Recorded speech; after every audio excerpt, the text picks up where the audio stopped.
Welcome. Today I'm going to do the first of a number of presentations. These are videos that are adjunct to Seeing Through Art, a dissertation website that represents the treasure that I've brought back from the depths of the unconscious, the watery abode, the fathomless depths, as Heraclitus said. And in this, I would like to give you an orientation to the Red Book itself. The Red Book is to be remembered, and all of these words are specific. Part of this is the salvaging from the depths of the unconscious, Eros's art-based methodology, her art-based way of learning through art. But art here includes both words and pictures, visual and verbal art, as images that raise up the underworld, as Jung said in the Red Book.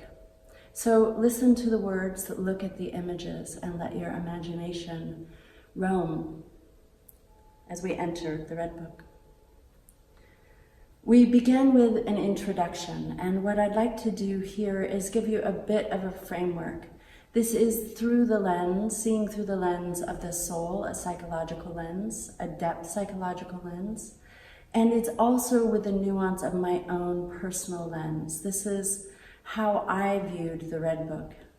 And what I'd like to do is orient you to a painted path. Jung used the language of a path or pathway when he spoke of this process that he learned and followed his soul upon, and that he then led others upon. It's a pathway that we will walk together as we remember the Red Book. Here is an image both by Christiana Morgan, who was featured in the Vision Seminar from 1930 to 34. Her art, Jung said, would serve mankind for the next 200 to 300 years. It was an individuation, a feminine individuation or initiation in particular. And so she serves as the most prominent and I think significant example of someone that Jung led on this art-based path. He said that he had a perfect pitch and that she was the only other person he noted, at least, that I know of, that also had a perfect pitch. Here, not in terms of the auditory ability for sound, but visual pitch.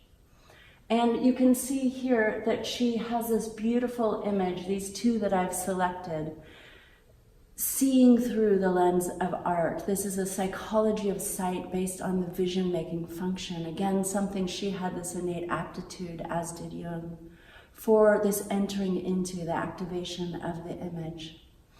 And Jung used the word betrachten, and we will dive into this more in the series of videos, but betrachten is a word that is to look at, to see, in a sense, in German, but also to make pregnant from animal husbandry. It's this impregnation of the image as a womb, as a vehicle or vessel. And the two of these images together, I thought, got at that concept.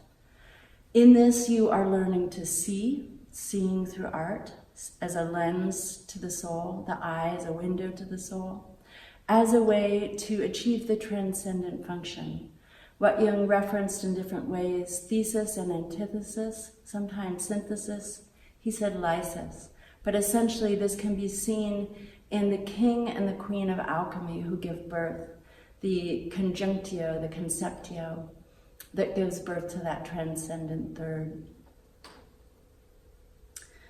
On this path, we are walking a forgotten path, a path that I imagined in all different ways in my dissertation. I am barefoot now as I speak to you, and part of that is this awareness, not only through the eyes as a lens that mediates within and without, above, so below, as within, so without, as the universe, so the soul, as the Hermetic adage goes, but above and below, mediated through the body and this awareness of my feet touching the earth. That is to walk a path, and it is a painted path. It's a path of remembering, cryptomnesia, as Jung referenced it, this way of remembering hidden or repressed memories. And in 1933 publication of Modern Man, aptly titled In Search of the Soul, with the echo of the Red Book, where he began calling forth for his soul who spoke in images, his soul, who was murdered through the scholarship that she said made her into a dead system, defined her. This is this different imaginal way of knowing again where words are alive, are animated and sold as living images. And it's this path upon which people from the ancestral recesses of time, I imagine this as a path in space and time back into the primordial. For me, it looked like going back into the caves of ancestry, and my soul languaged this as the caves of remembrance. Jung entered a cave in beginning the Red Book. Caves are obviously archetypally significant. Jung said the last time that humans lived with animals, echoing this theme of living your animal, was in caves. Caves with Nietzsche, caves throughout time, Christ buried in a cave. This resurrection, you go into the depths, the cavernous maw of the mother, of the realm of the mothers, to be reborn, again, betrachted, to become pregnant, which has the implication that you will then give birth. Jung said in Modern Man in Search of a Soul that though he had so often walked, or despite walking so often this path with individual patients, what he sometimes referred to as his advanced patients, that he had never been able to work it up in a form suitable for publication, to make the process known to a wider circle, other than his little ring pass nod or circle of that intimate group that you could see in some of the seminars, and to bring it to this wider circle of the world, as well as to gather up the fragments. He said he'd only done this in a fragmentary way. So I saw myself gathering up the fragments from his collected work, from the Red Book, from the Vision Seminar, Translate the Darkness, both by Claire Douglas, editing the Vision Seminar, writing Translate the Darkness, the biography of Morgan. The Cornwall Seminar was also a salient feature of my work. All of this, gathering these little fragments like bits of jewels, encrusted gold, to create almost what were like mosaic stepping stones on this path, so that we could walk this path. I could walk this path in this dissertation, imagining myself as Jung walked the path following his soul, as he led others, as we are led in this time with this opportune moment, or the kairos, of the reemergence of the Red Book. And that's another way to hold this visionary journey that we are on, this psychology of sight. Sight is what allows you to move down the path to the distant event horizon that, of course, always fades into the distance as a mirage. It is an individuation journey, which is part of that concept that perhaps was best spoken by Da Vinci, Leonardo da Vinci, the Renaissance genius who Jung mentioned as a magician in the Cornwall Seminar, the only artist that he mentioned as such. Leonardo, attributable with so many accomplishments, said that art is never finished, it is only abandoned. This is the great alchemical work of art. And in this great work of art, we have these image of the hands, which are the earth. We are serving the world's soul in this work, reconfiguring, remembering the dismembered pieces, forgotten, reassembled on these stepping stones of the path. And Jung said, in everyone, some kind of artist is hiding. The forgotten artist must be fetched up again from the darkness of the subconscious, and a path cleared for the urge for artistic expression. And in remembering this forgotten artistic path, we are walking it, widening it, forging it as a path less often taken, making it accessible for others. This is a service work, an individuation through which we are the collective artist, higher and collective man or humanity, serving humanity as both human and non-human nature. This is a remembering in which all of the mosaic pieces are required to make a whole. And we will language that, this concept of the whole in the parts, as Jung's soul said, he said, she went invisibly with him throughout the day in the Red Book, allowing him to see the whole in the parts. So like almost everything in this, it's a paradox, right? It's a mirror reflection, this mirror symmetry. It's the whole in the parts and the parts as a whole, both. What does that mean? Well, this was the focalizing lens of my dissertation. The Red Book is to be viewed, not thought. It is a painting. Specifically, Jung is talking to Elijah, 546, 547 of the Reader's Edition. And in these 2 pages, there's this wonderful assembly of all these different quotes and statements about the radical multiplicity of the soul.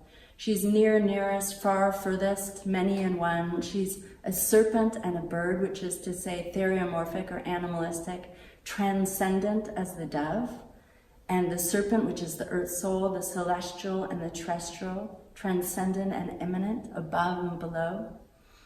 All of these, right, these opposites, this tension of opposites mediated by the soul. Elijah says she is a cry of the wilderness and a pagan horde, a cry that's horrific and harmonic, that his ancestors heard but that he heard not. And it is a spirit as large as the world embodied in a man. All of this. And then, of course, Elijah, this personified figure of Logos, of a forefather, literally a prophet, of a thinking type. And he says, I do not like, I cannot think, I cannot comprehend the soul, this multiplicity. So Jung responds, and if there's one moment where Jung, I think and feel, is speaking for his soul, which he claims, which he seeks to do as a mouthpiece of the anima, it's here. He says to Elijah, it is not to be thought, it is to be viewed, it is a painting. So then the question is, how do we view a painting? What is different about looking at a painting in which we see, as Hillman said, all of the brushstrokes simultaneously as a simultaneity? That's a gestalt he spoke of in the preface to Soul's Code. It's something that all different artists speak to through the ages. And again, to return to Da Vinci, he carried images with him. He finished very few images, and in fact, most of his creations didn't have the technology to create them, whether it was a bridge or an elevator, or a helicopter, glasses, computer, but also his art. He would have to create the technology to forge his sculpture, for example. He carried the Mona Lisa around with him for over 6 years, it said. The response time in Madonna of the Rocks to the papacy, because he was being defiant partly, but was 20 years. So that this longitudinal perspective on what is art, it is all of these different moments, all of these different color choices, all of these different brushstrokes, a painting. And I think the best summary is from Memories, Dreams, Reflections after the death of Emma Jung. And Jung, sees a vision of a portrait of Emma that holds the 53 years, the duration, the entirety as a singularity of his life with her together. And he refers to it as a completed individuation, the only time that I saw that language. And this, I suggest, is what it is to view a painting. As Hillman said, it's the image in the acorn. It's this gestalt where you see a whole. And again, this concept of being atoned is going to run throughout all of these videos, as it does, I believe, throughout this process. What is it to be atoned? This sense of communion as communication, community, communitas. To be one, to be whole. And it's something that we are doing in remembering, right? Gathering these little fragments, making them real within ourselves. We are as well a stepping stone on this path. We do this to create this whole. And sight is holistic, right? We take in the fragments of the data, the visual data, that we perceive in our environment in this symbolic way. That's how we're programmed. Evolutionary, programming between thinking and viewing, this tension and mediation of opposites. They call it the superior picture effect. We learn best when we couple words as images with a visual framework, with an image. This is how we have evolved. And it's this new old way of thinking, right? In the sense that the New Age is really a cyclical return to the ages of old, to the ancestors, to this time that Elijah, his ancestors knew, but he had not heard. And so Jung said that he did all in his power to convey to his intimates, again, this circle, we're rippling out with the Red Book, this great stone thrown in the waters of the unconscious, images rippling out beyond this inner circle or sanctum of the people that had the copies of the Red Book, that he taught this process. This is a new way of seeing things, and of course it is the whole. He said he looks at the whole and at inner meaning. That's another subquote. The whole and inner meaning. Again, of course, above and below, as within, so without, as the universe, so the soul, as the parts of the whole. This reconciliation and mediation, which is to say the soul. The soul says in 577 of the Reader's Edition, talking about this tripartite or three-part aspect of the soul as above and below. She says, I bind above and below God and animal in the human animal or the human body. This concept of embodiment, betrachten again, is going to run as a thread or a path throughout all of these talks. But I included Hildegard of Bingen because Jung is not the only one on this path, of course. He taught his patients this path as he was taught this path by his soul, to verify, not only because he benefited from it, as he said, but to verify that it was indeed an archetypal pathway, an individuation journey in which the soul's images were these stepping stones that lead us, that guide us as this psychopomp into the underworld. So a precursor and someone that Jung said, again, the only person that I've seen Jung say, transcended the four anima stages of Eve, Helen, Mary, and Sophia, Hildegard of Bingen, abbess, prophetess, if you will, visionary, artist, herbalist, all of these different capacities, revolutionary feminist. My favorite quote of hers is she actually told the Pope when they refused to give a Christian burial to someone that she deemed worthy. She said, surely you will go where there is no music. If you deny music, if you deny this, actually what had happened was that the Pope had denied the Abbey music. So she said, surely you will then go to where there is no music in the next life. This radical image of the feminine as transcendent and immanent. And you can see in her illuminated manuscript so many of the motifs, including the mandala as a metamotif, that Jung used. She is the most analogous prefiguration or precursor to Jung in my eyes. And so I included the soul is not in the body in the soul. This is this reframe that Jung had as well. We are part of the psychological image of the great work of art, the alchemical great work of the soul. The word is living being spirit, all verdant greening, all creativity. The word made flesh. Of course, this is how the Red Book starts with Elijah, that walked among us. First there was the Word, and the Word was with God, and the Word was God. Reclaiming the animated image of the Word as animal that uplifts the underworld again. The Word in song and the Word sung. All of these things are reframed in this great work of art. It is so multifaceted.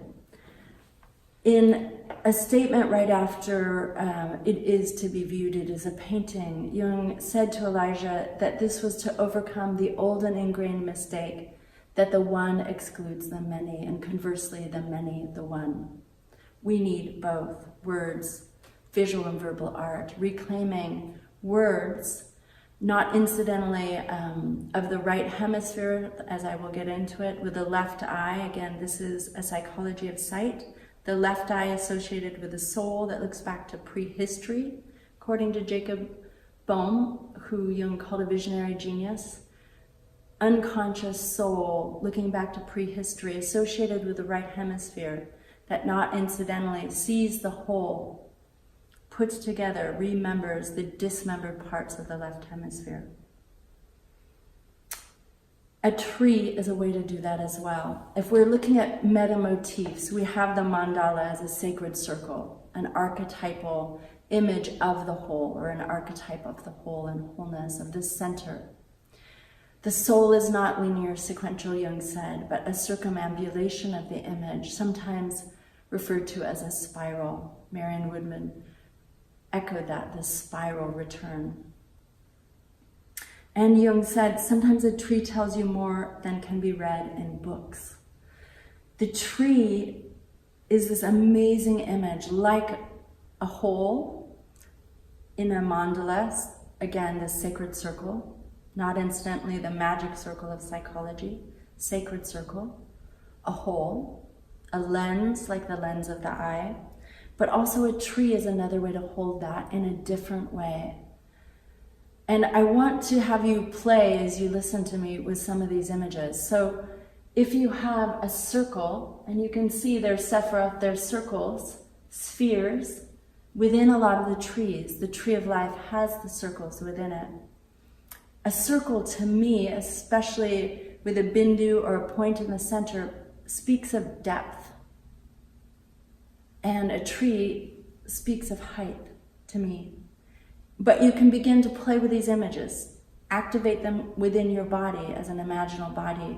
How do they act and move on you? How do you feel into that image? A tree, again, mediates opposites of above and below. And it was in the Red Book, this image of a Christ, a salvation.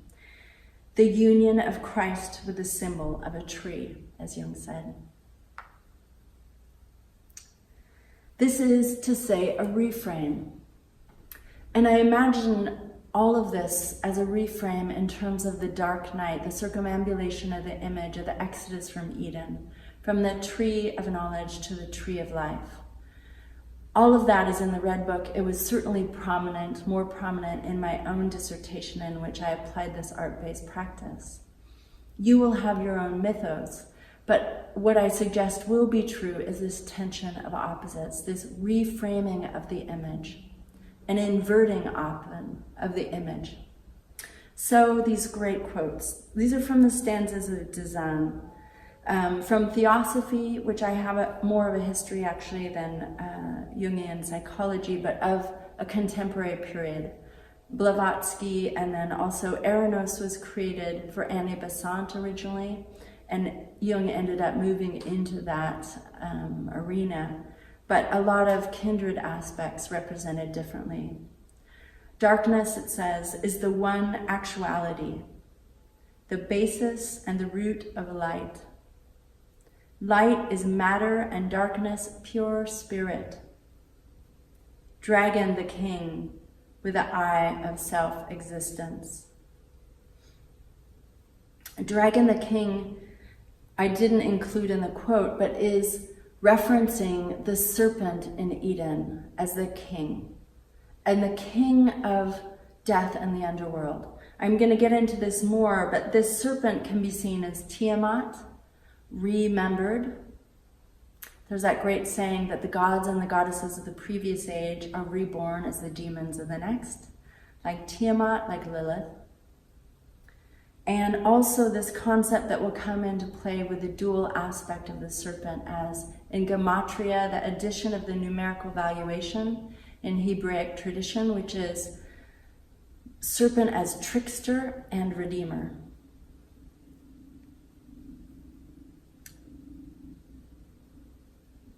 how do we hold this tension of opposites? Well, what mediates above and below in the body?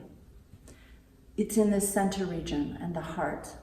And the heart is going to be this way of knowing. In my experience in applying this practice, walking this path myself, the number one thing I was reminded of, not so much in the painting and in the active imagination, but in my day-to-day reality, when I remembered to enter the world as an image, which is an outcome of this process, I suggest. Time and again, I was reminded to drop into my heart as a center of knowing. And this is reminiscent of Mountain Lake and the New Mexico, when Jung is speaking, and Mountain Lake says that the Aryan race, who he likens unto a hawk or an eagle, a predatory bird of prey, an intellect, says this Caucasian, this Western mind speaks, thinks with the intellect, and he puts his hand on his heart, whereas the indigenous perspective, his perspective, is a knowledge of the heart.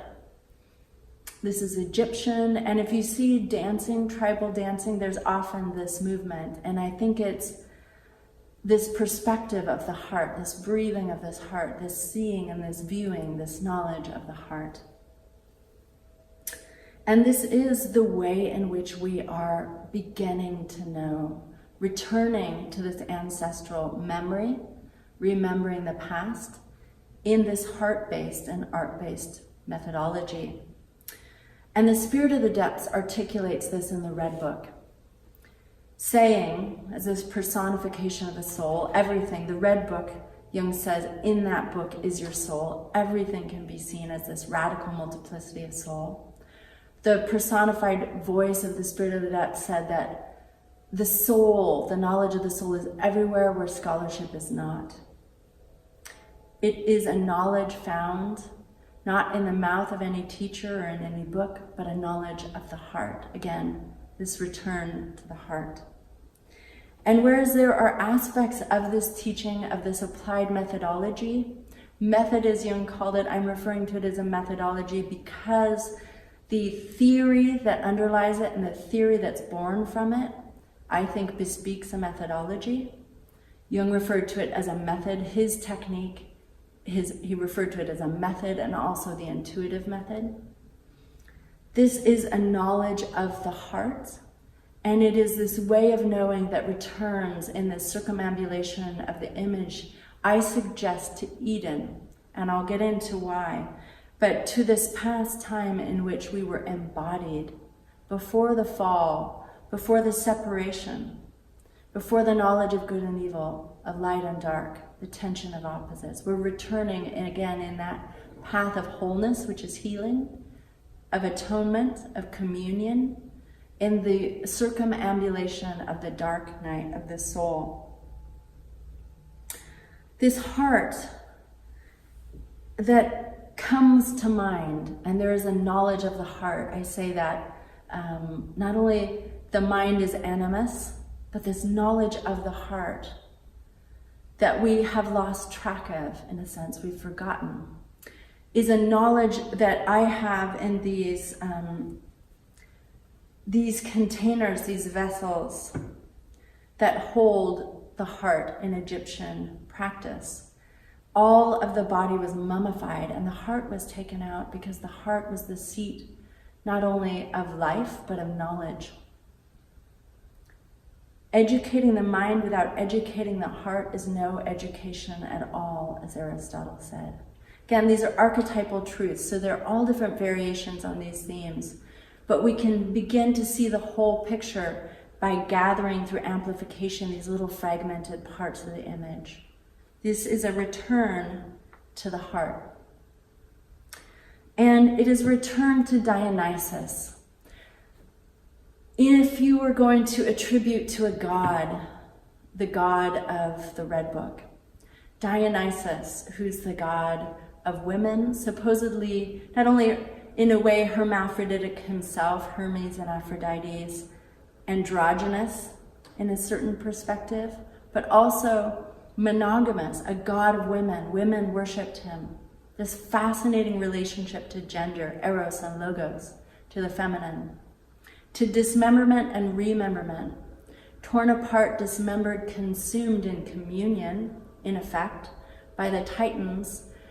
Zeus ate his heart. It's conflated with an earlier archetypal iteration of the god Dionysus, but this consumption of the heart, this aspect of communion, the blood of sacrifice, of wine, of grapes, of reverie, of the depths, of creativity, all of this, so much at play in the Red Book.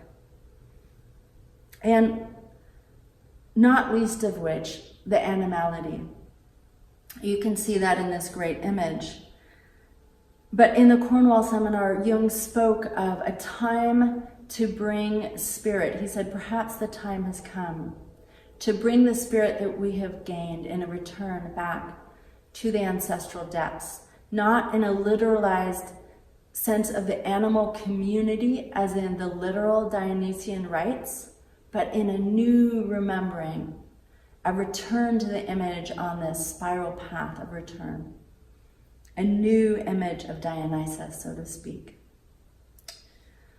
We are remembering the dismembered and forgotten gods of the past, the kings, as Jung spoke of them, who were dismembered in the field for the fertilization of the crops. This is so much about nature, our return to nature.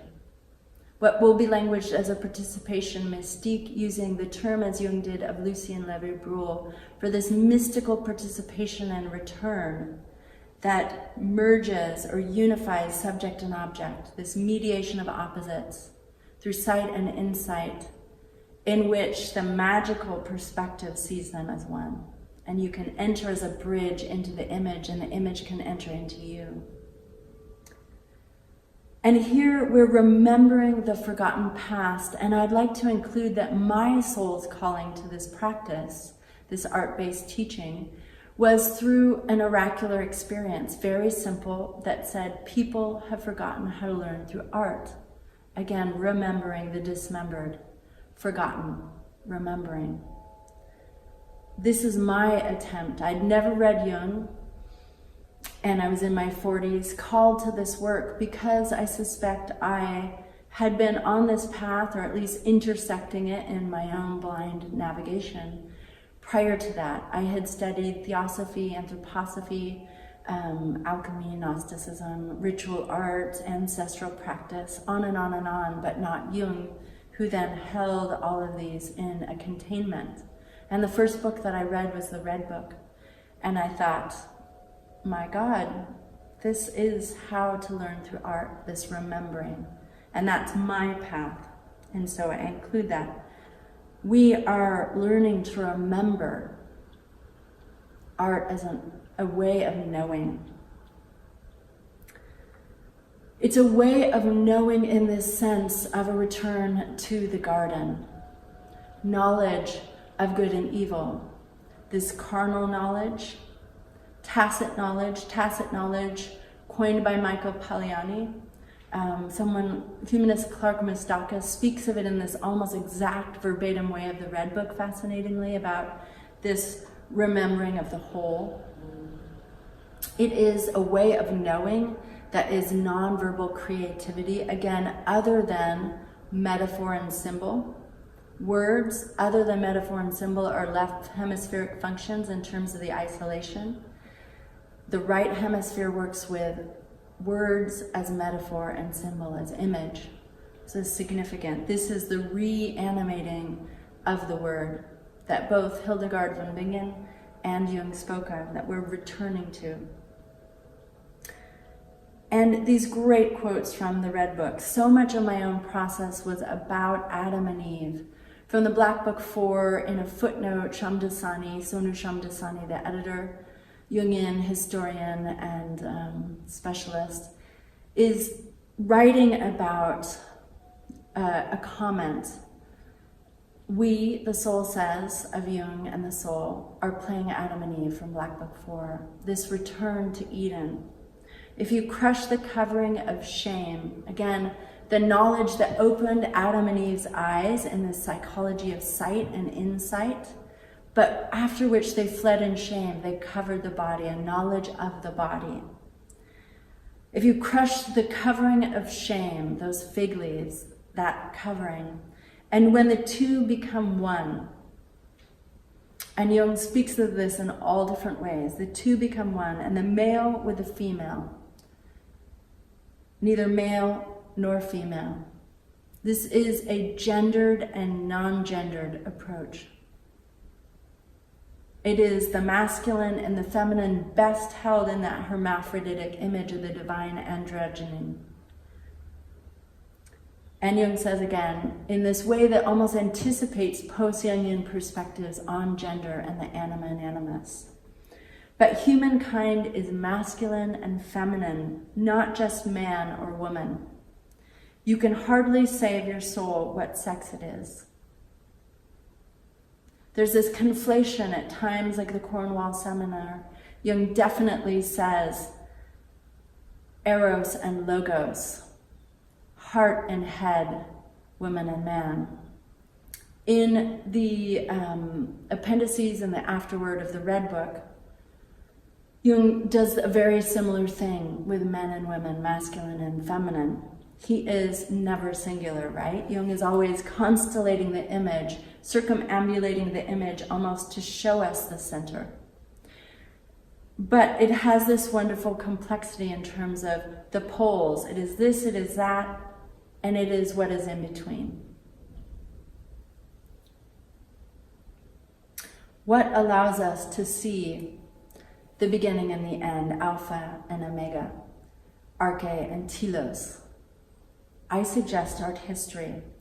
And in the Cornwall seminar, which can be seen as an art historical discussion in which Jung talks about art historical antecedents to the Red Book, how the soul is known through the time, through the period of art, and the denaturalization and the manipulation, the propagandization of the image by the church, for which he means the ecclesiastical church, the institutional church. He is talking about art history as a portrait of the soul's image, again, of that alchemical great work of art. In the Red Book, he speaks of creation as the rebirth of the old in a new time, as salvation. That is this turning of the wheel, whether it's the zodiacal wheel that rolls along the way, the great zodiacal wheel that rolls along the way in that passage, or often I think of it as a water wheel that scoops up the water of the unconscious and brings it back up and back down, this turning of the wheel. In this, whether you see it as a circle or a tree, whether you see it as a path, which is to say horizontal or hylozoistic, networkial, or vertical, teleologic, above to below, within to without, however you hold it, or whether you hold it in all of those different ways, art holds the multiplicity and the unity, the many and one. It is this way of seeing the whole. And that's why I suggest it's a way to envision history. History is written, so I also include herstory, the images of the soul, in art history. Again, Leonardo da Vinci. Jung used him as the example of the magical value of art, as he called it in the Cornwall seminar. 1923, not incidentally, is right toward the end of this intense period of the creation of the Red Book. So the Cornwall seminar, to me, was this lens into in which Jung is speaking about the Red Book in this relatively veiled way through art history. He speaks of Da Vinci, of this magical value of art, of this participation mystique of entering into the collective function of the ancestors. And Da Vinci says, there are three classes of people: those who see when they are shown, and those who do not see. Again, this psychology of sight, this vision-making function. Jung was studying it, inducing it in himself, learning to induce it in his patients, as Augustine, as Patanjali, as the different precursors, And this is an intimate part of this creative process. Jung said it's not enough to create the art. Something more must be done, this activation of the image or active imagination to incorporate, to make corporeal, to bring into your body as a whole. This was an ethical imperative. Art teaches us to see in the dark. Jung called this the wandering around in Egyptian darkness at times. And again, my metaphor was this exodus from the Garden of Eden through the dark night of the soul. I think of it also in ways of the Polynesian boats navigating by the stars through these great expansive multi-day voyages across from one island to another. How do we navigate the waters of the unconscious through the dark night of the soul? It's one thing to imagine it as stepping stones of a path that we walk. It's another to imagine that we are moving in this boat on the darkness as a way to remember the ancestral way of knowing. And again, I invite you to imagine in as I speak, what are the ways that these images speak to you? When I think of the dark night sky, there's a tactile sense. Active imagination is multi-sensory. Jung said he could feel it on his tongue, he could feel it in his body. It's this impregnation of the image in which you are the image.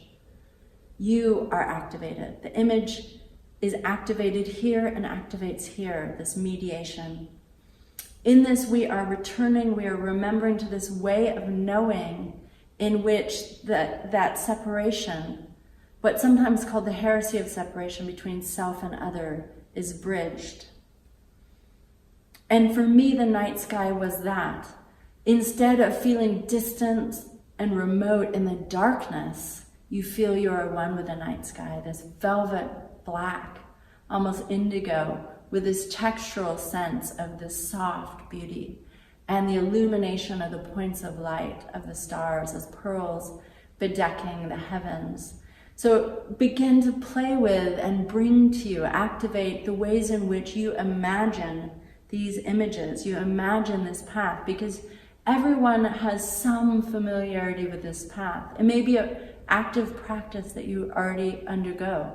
It may be new to you, or it may seem that way. You may be further upon it somewhere. But we can always move a little deeper, dig a little deeper, as Jung did, into the depths of this process. And that is the end of my introduction. Thank you, and go ahead and activate part 2 when you are ready.